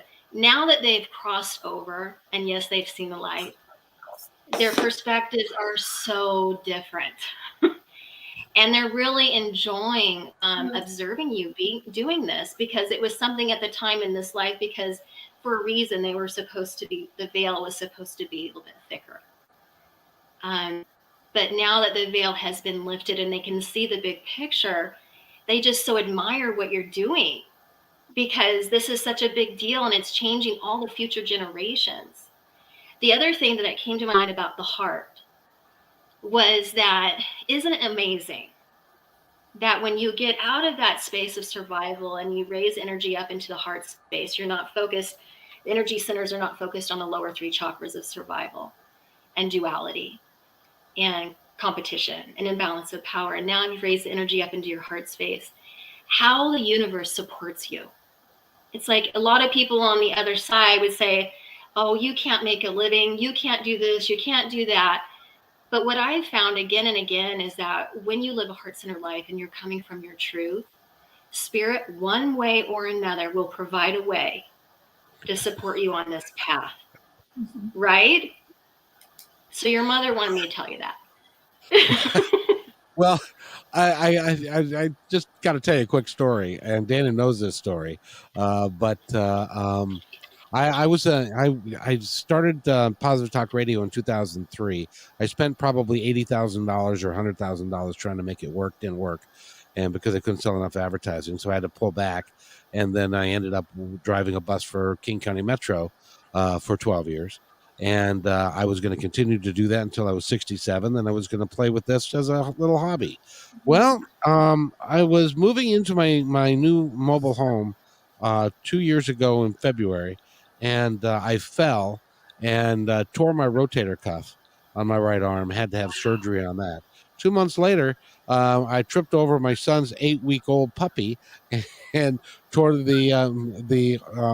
my left arm up, and so I couldn't work, and so I started doing more and more of these podcasts and putting more of this together and more time into it, because that's what I wanted to do. And then it became clear that I was going to be disabled. I could not return to work. I got disability insurance in a record time, so I don't have to. It's not a financial drain, and I can do this every day, all day, and I do. I do like 8 to 10 of these a week, because I really want to meet some incredible people and to put and to make it so. Well, to tell you the one last story, and then I'll shut up. And that is this: in 2003, I had to give it up, and it was the last day that I was going to broadcast, and they let me go on one more time to have a farewell show. And the phone lines, when I announced that we were going to have to go off the air, I was doing 2 hours a day, 5 days a week. You guys know, you've done a podcast, you know how difficult that can be. Yeah. So I was doing, and the phone lines filled up. So we started answering the calls, and people were saying, "I can't believe you're going off the air," and they were saying some very nice things.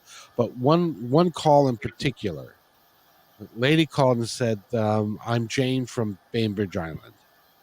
And I said, "Hi, Jane, how are you?" And she said, "I just want to tell you, I'm an Alzheimer's caregiver. And Lynn sits here with me every day on your show. You're the only thing that connects to her anymore. And I appreciate everything that you're doing because it makes her so happy." And so I had a nice little chat with Lynn, and I'm sure she's passed. This was 18 years ago. I'm sure she's long passed and is much better off now. But what that told me, guys, is that the medium that we are doing has the ability to positively impact people that we will never meet. Yeah. And that's okay. Yep. Because I can bring people like Dana, I can bring people like Jenn, I can bring people like Candace, and even Sky. I can bring people like you into other people's worlds, and they can create. By the way, Sky, I just want to tell you, you have a marvelous smile. She does. She does. Yeah, but smile when she smiles. It's my favorite. But that's why this is so important to me, and why working with people like you is so important, because you can change the world. I want to give you the forum to be able to do that, but together we can change the world. Let me put it that way. Thank you. Can I add into that with everything Candace was saying? I feel like your mother is patiently waiting here next to me, like just wanting to communicate, but I feel like she's like very just very respectful in that space with me. She's like, "I'm gonna wait here and I'm gonna just allow whatever to happen, but I have to speak." And so I'm like, "Okay, let's bring her in." And as Candace was talking, as Candace was bringing in her information, it was so cute because I saw a glimpse in my mind of, so when my grandmother was alive, she used to make like strawberry freezer jam. And it was always in her freezer. And then she always had like Thin Mint cookies or cookies that were in her freezer, which was always like, we kind of always had a joke about her freezing all of her treats. I see your mom go like this, and she opens up the refrigerator and she pulls out stuff from her freezer. Do you have any connection with that? I don't know what she's bringing forward with that. Does that make sense with you? Yeah, it does, because my sister would make batches of soup. Okay. And then she would take it up there, and my mom would put it in the freezer, and then pull out when she wanted to make a dinner or give it to friends, which she often did. She would pull it out of the freezer. That's the freezer's where she kept a lot of stuff. There's stuff that's older than you that was in that freezer. That would make sense, because I'm like, I'm not entirely sure why I'm seeing my grandma's stuff in the freezer. But I see her kind of laughing and just being like just, she never wanted anything to go to waste. And so she would always, even if it was just like the littlest bit, I feel like she would box it up or she'd put it somewhere and try to eat it. Like she never wanted anything to go to waste in that way. She was a Depression baby. That meant, yeah. So she was born in 1930, and so she grew up during the Depression, and where they had to raise their own food, and they had chickens and all that kind of stuff, and so she never wanted to waste a thing her whole life. That would make sense with her. And as I was sitting with her, like it was almost like I was sitting with her in like this kitchen around the circle table, and we were just kind of like sitting back and forth. But I see her wanting to acknowledge, the words that came to my mind is, she's laughing and she says that God never let her down. And for her, that was, like you said, that was such a big part of who she was. And it's like I see her, and so I'm seeing, okay, well, what else do you have to offer with that? And she kind of shows me, she crossed over. It's like all of a sudden, after being reunited with family and friends and all of that, I see her moving into this other space, and I see this circle. It's like I'm in this grove, and I see like this circle of people from all different walks of life and different cultures of people standing in the circle. And I see her go into the center of the circle, and I see her really get and understand how each culture was, or what they learned, or how they connected to their higher power. And so I see her like showing me she's in the circle and is acknowledged by all these different people of different, different ethnic cultures and different religious beliefs and all of that. And I see her showing that, like, for her, God never let her down. And that was what she needed and what she felt was her comfort and her safety and helped her feel stable. But I see as she stands in this circle, she sees all these other people who had just as amazing journeys for them in total different ways than what she was even open to. And so I just see her wanting to show you this circle of completion and letting you know that for her, she still clings on to those truths that were very distilled within her, but she has a bigger perspective and a bigger respect for other people who have different ways of connecting to the divine, to the universe, to God's energy, to source, to whatever they want to call it. And I see her saying that she never understood it like she understands it now. And I just see her like perspective like this, but she still holds on to that foundation in which she felt the most love and sincere space within her.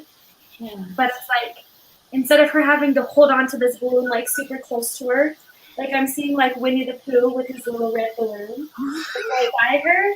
I see her like go up, but she's still holding on to the bottom of the string, but her balloon can be up with everyone else and her enjoy that just as much. Does that make sense? Oh, absolutely. She was, well, first of all, God didn't let her down because her whole family had mental issues, and because of the giving herself over and so forth, that kept her sane, more or less. But she also was very, very stringent in her views. I tried. Good Lord, I tried. I said, go get Conversations with God. Read that. I'm not going to read that crap. Are you kidding me? So she, as a matter of fact, when we found her, because she died on a Saturday morning, and we came to her house after we'd been notified and so forth. She was lying there in bed with the Bible open right next to her because she read the Bible every day. She went to Bible class, Bible study like 3 or 4 times a week, that kind of thing. So she was very, very stringent in her views, and I just want her to be clear that there's more, and which is what I've always said, and which is why what Candace said at the very early part of this was really cool when she said, there's got to be more than just this, or maybe it was Jenn. I think both of you probably said that, and I know Dana has too. There's got to be more, and you guys are working to discover it and giving. And you, Jenn, you were right on. And by the way, you are as good as John Edward, if you know who that is. Thank you. I love him, so that means a lot to me. Is there a connection with the red balloon or Winnie the Pooh for you? Not that you're aware of. Not that I'm aware of. No. Okay. No. And we just wondering why that came in. Go ahead. Can I add one more thing? It's so strong in my heart. I'm sorry. It feels like boom, it's gonna just burst. The freezer, and she didn't want anything to go to waste. I really want to connect for a minute and just let you know that just like with the circle and the big picture that she can see things now, I feel like she sees your impact and that her inheritance to you is an honor to keep this going and that it's not going to waste. But what she saved and what she did and what she had now passed on to you, she sees that it's going to it is making a big difference.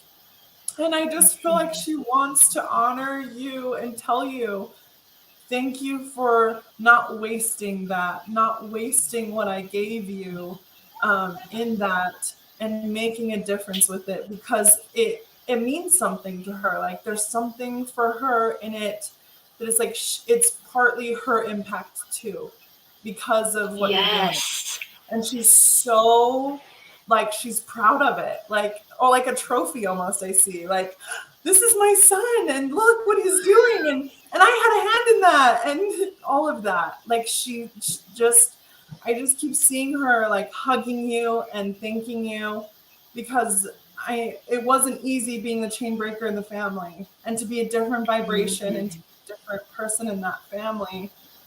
You probably felt like an outcast often, and to be a different vibration in a family, to be a chain breaker, you and I both know what that's like. So, Oh yeah. Well, I honor you for the changes that you've gone through in your life, and it's made you who you are today, and it's remarkable.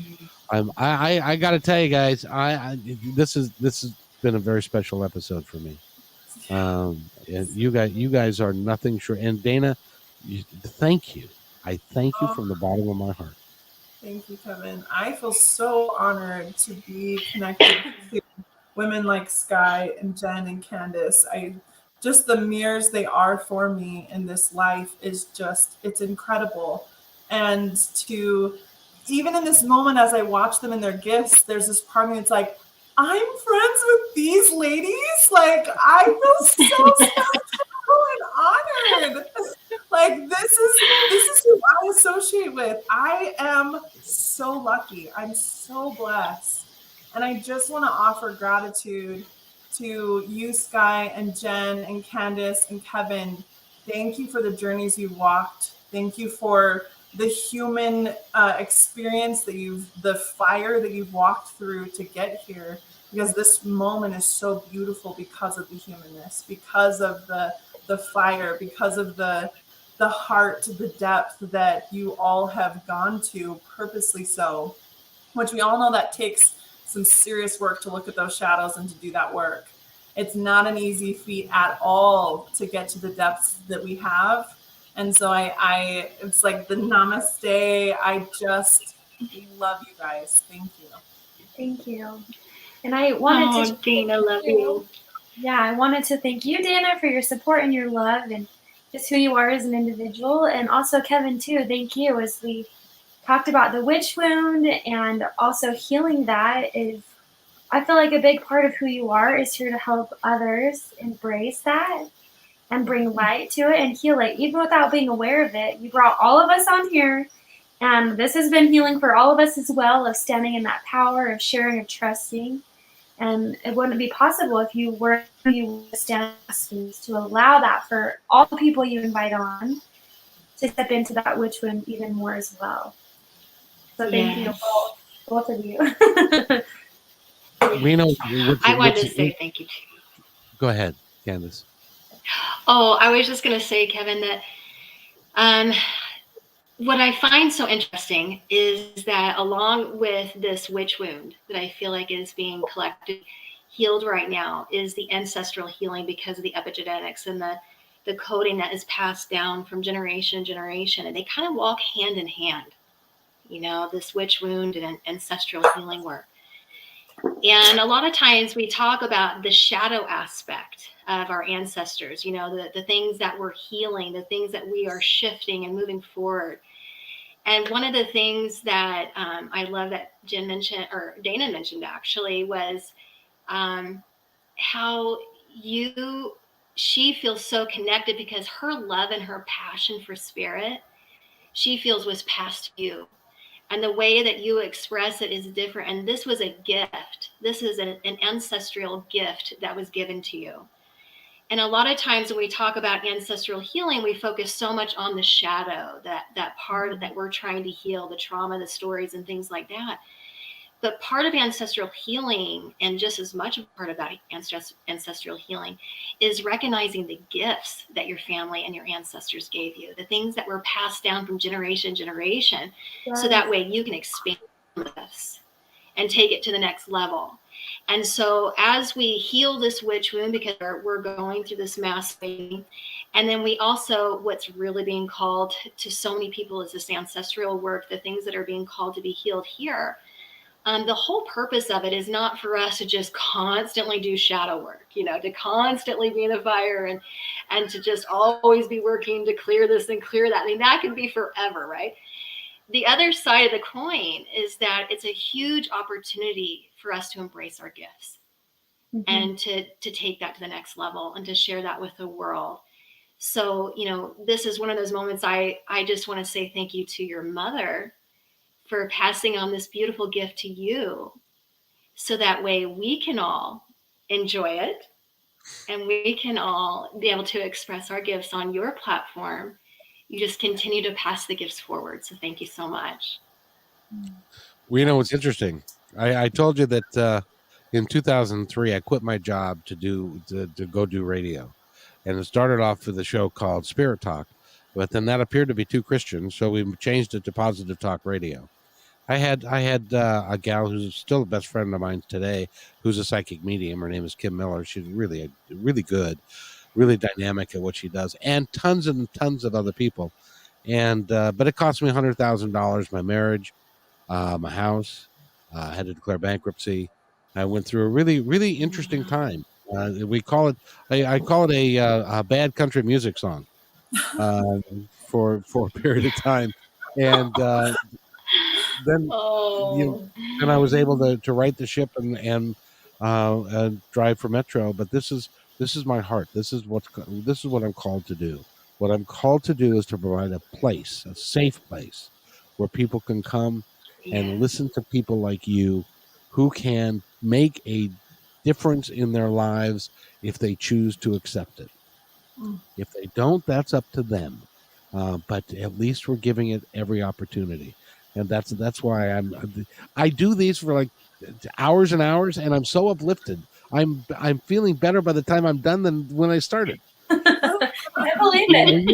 You know how that is, ladies. Is that you feel? Yep, that's how we feel the energy that comes through it. And I'm dedicated, and Dana was right. When my mother passed away, there was going to be enough money that I can keep this going, and hire somebody, which I have done, who's a wonderful gal. Her name is Holly, and I can keep this going for at least a year without making any money at it at all.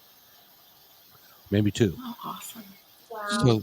So that I can do, and I can do this 5-6 days a week, which I am, and can help and can grow the brand and help people, and because my goal is to provide Jenn and to provide Candace and to provide Dana and Sky. If I ever figure out what you're doing, you too, and to provide you with a place so that 100,000 people can benefit from what you have to say.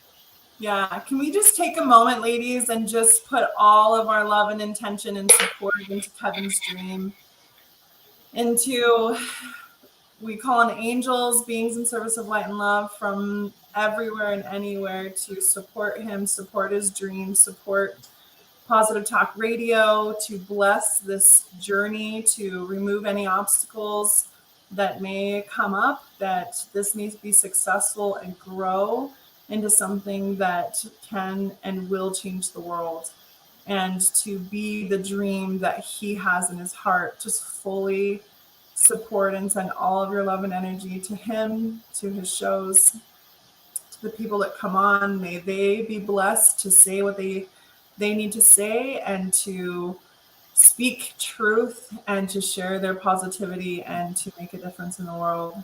So we're calling on that. And anything else, Candace or Jenn or Sky, that you feel to add?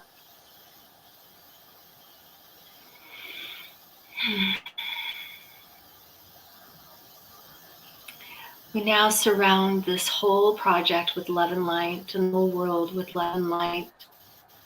May all that listen be relieved of suffering, and may see things from a different perspective. To know that you're here for a reason, at this time of history, to create a shift, to lead this new way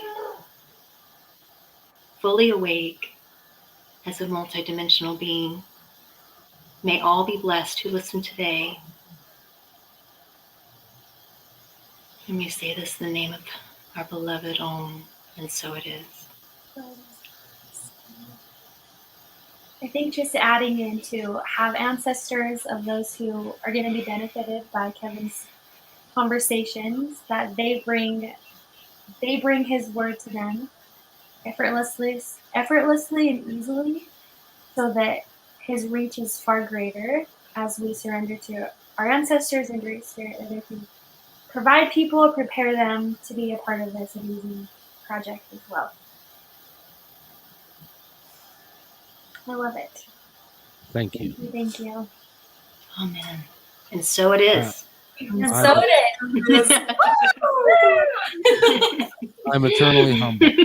I really am, because it's never been about me. I don't care about any of that. I just want to make people like you make it possible for us to work together to collectively use our energy to create something remarkable. And Yes. that's my mission. That's why I'm here. We support you. Thank you. in that mission. 100%. And I thank you guys. This is not supposed to be all about me. I'm sorry. Hey, but it was for a little bit today, and that's perfect. Because you're leading this, Kevin. You're leading this movement. It's the number 3. Yeah. It's your connection to your heart. It's you being filled to then fill others. Yep. Well, and I thank you. So I thank good, you. Kevin. Sky, what do you think?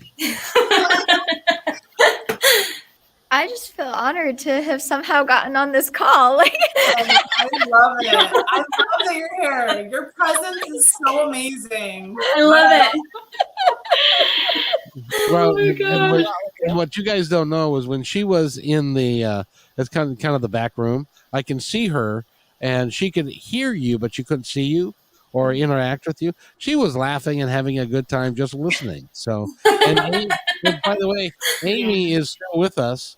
So, Amy, you're now in the chat. No, thank you so much. Thank you for letting me be here.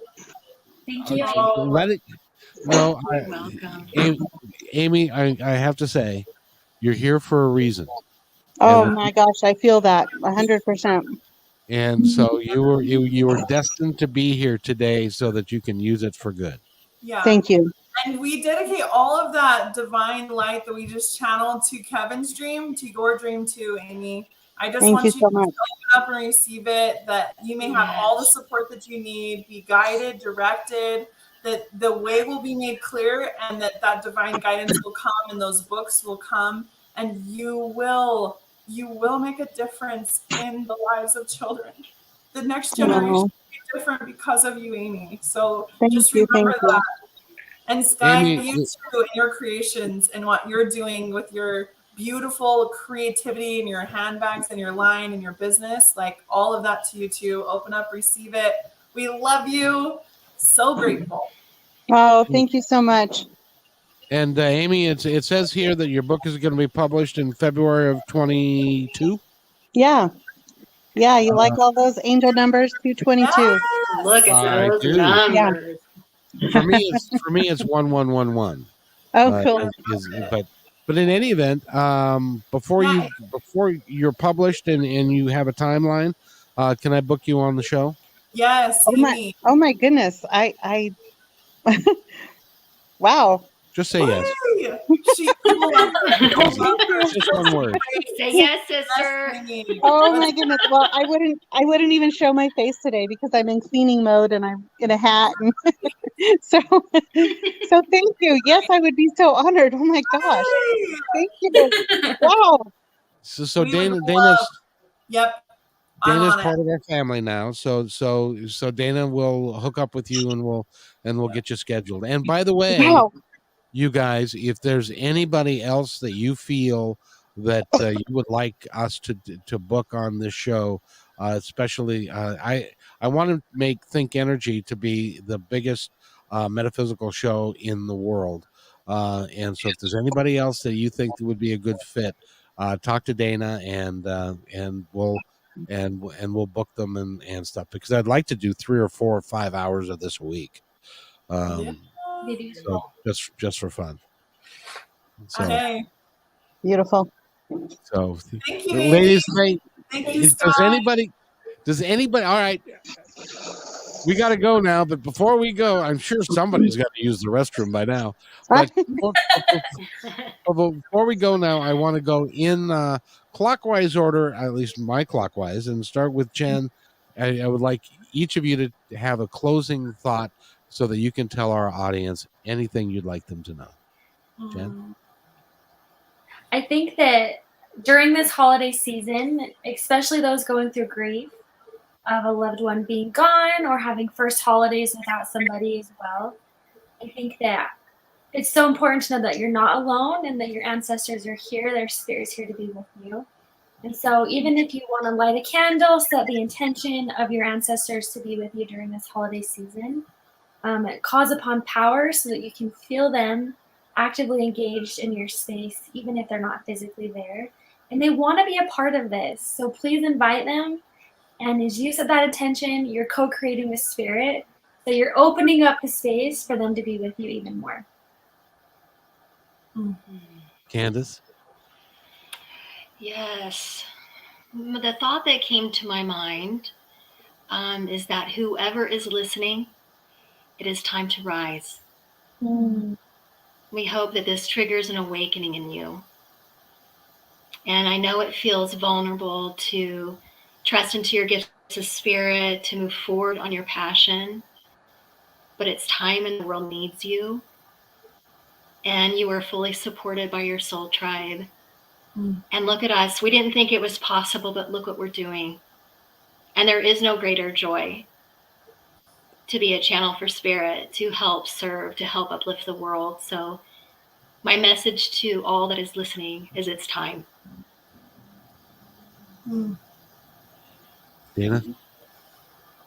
The message that I feel to share is going back to the wildflowers. Embrace the wild. Embrace the wild, the beauty of the wild that is this life, and release resistance and story of the old ways. It's time. It's time to let go of old ways, let go of old stories, let go of old programmings and ideas of my life is only worth it if it looks this certain way, or I'm only good if I'm this. It's time to let go. You're good. You're enough. You're love. You're joy. You're beautiful just the way you are. Even in your deepest hurts and emotions and the experience or feelingness of brokenness, you are beautiful. You are beautiful. All of those emotions, all of those human experiences, they're just experiences. They don't mean anything negative about you. So step into that space of allowing and remembering you, the essence of you. You're not your emotions. You're not your thoughts. Get in touch with you. It's time to let go and to feel and to get in touch with you again. Sky, I know we kind of sucked you in here, so you don't have to, but if you'd like to say something, feel free. I just think it's amazing when, you let life kind of bring you these little beautiful moments and like open up paths. And it just so happened that like Dana invited me on this call, and it like I usually am not available at this time, and like it's pretty random that I imagine that. Yeah, I know. It's just life is just so beautiful that way, and I just think it's wonderful to be open to that, to every day to say what's the miracle that life's going to present to me today, because there always is one. It's beautiful. I love that. Well said. Amy, I sucked you in too, so you don't have to. Well, I want to echo what Sky said, and I just feel that how does it get better than this, right? It just being present to whatever that was that just called me into this call today. I mean, I really literally saw it last minute, so I didn't have time to present myself. So I'm not being seen, but I just have such great gratitude for messages I've received today, and it, it really helps me to move forward. And my grandmother's been telling me for years to write books, and I finally caved in, and now you're telling me books, plural. So here we go. Here we go. Here we go. It's time. Thank you. It's going to be fun for you. You're going to have a good time. It's going to be a journey, I'll tell you. And Dana Parker, I would like to thank you because you are really ultimately responsible, for bringing everybody here. We made a connection, and that's how spirit works. You make a connection, and then that's just a natural progression after that. And I think it was Jenn who said it earlier, and it will be easy. And it's just easy to do. Yes, to that. And I just love the fact that you wear your emotions on your sleeve, your love on your sleeve, you provide it, and you give it freely to everybody who asks. And I think that's really cool. So if you guys will wait right there for just a second, I got to do this, and then I'll be right back.